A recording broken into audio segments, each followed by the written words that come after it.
Bumabawi talaga tayo, syempre. Yan ating pag-usapan ngayon mga idol. Ayan, please do me a favor once again if you're not yet connected. Please do subscribe and click our tiny notification bell so that you'll be updated every time we have a new upload videos. Disclaimer din po, mga videos po natin ay para lamang po sa may bukas ang kaisipan at may malawak na pang-unawa. Kung wala po tayo nito, maaari na lamang pong mag-skip at mamili ng mga videos na nararapat para sa inyo.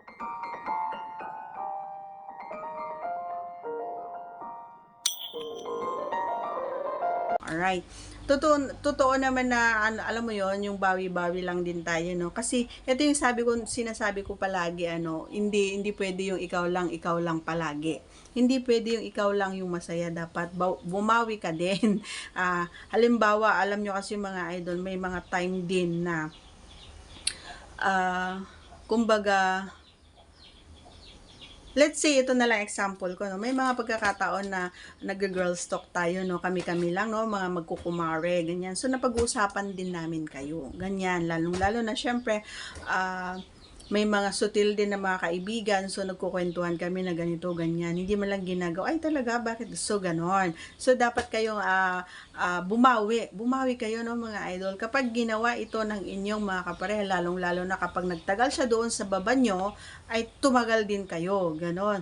At kung pwede nga lang, higitan mo yung ginagawa niya, lahat ng ginagawa niya, at dapat marunong kang, kumbaga, bumasa at hindi kailangan ng yung alam mo yon, yung ikaw kasi dire-diretso ka na hindi pwede yung ganun, idol.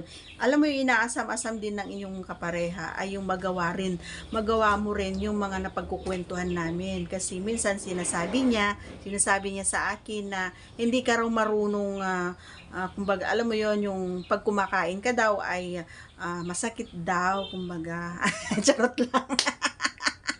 Ayan, and gaya ng sinasabi ko, bumawi ka din. Kasi ako, bumabawi talaga ako. Kapag natagal siya doon, nagtatagal din ako doon. At mas, kung magaling siya, mas ginagalingan natin. Yun, yung